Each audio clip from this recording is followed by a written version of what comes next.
So we're doing a video today on absence management. We are seeing a huge increase in absence. So here's a video for smaller businesses on short-term absence management.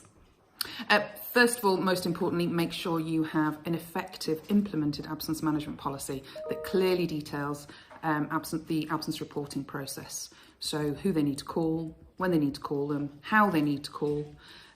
We always advise clients that they shouldn't allow employees to send text messages in or WhatsApp messages, especially not WhatsApp messages. They need to actually telephone, not leave a voicemail, but telephone. Step 2, fit note. So if an employee has been absent for 7 days or more, they're required to provide a fit note from their GP. This will detail the reason for their absence. It may also say there are reasonable adjustments that need to be considered to permit this person to return to work. So whether that might be working from home, it might be reduced hours. So make sure you check what that fit note actually says. When they do return to work, we advise you hold a return to work meeting. It depends on what the reasons were for their absence, but generally we say if they're off for any more than 3 or more days, have a return to work meeting. It doesn't need to be hugely formal, but just make sure that you find out the reason for their absence and remind them that the firm takes their absence very seriously. Explain the purpose of the meeting, ask them if there's any reasons why they don't think they will be able to continue working going forward, and ask if any reasonable adjustments need to be made.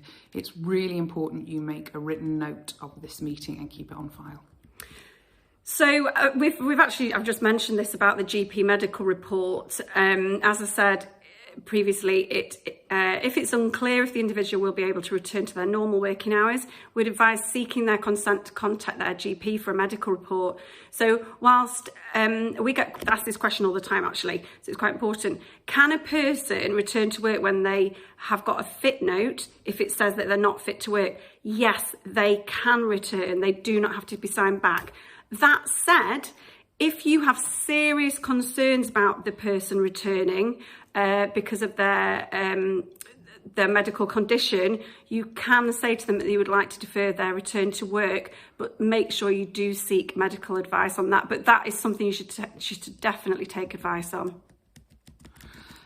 Occupational health support.